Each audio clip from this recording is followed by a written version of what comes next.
Do you want to hide last seen on WhatsApp?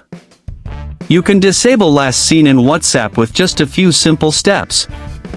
Before we begin, please like this video and subscribe to our channel for more tutorials and tips. I've also included some helpful tools and apps in the description, so be sure to check them out. To hide your last seen on WhatsApp. First, open the WhatsApp application on your mobile device.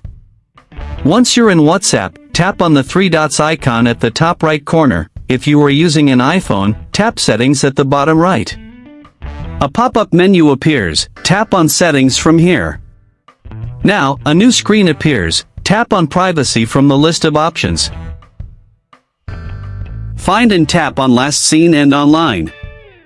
Under the Who Can See My Last Seen section, you'll see four options: Everyone, My Contacts Except, and Nobody. Select Nobody if you don't want anyone to see your last seen.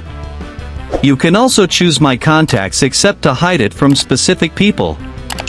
Once selected, your last seen status will be hidden as per your settings.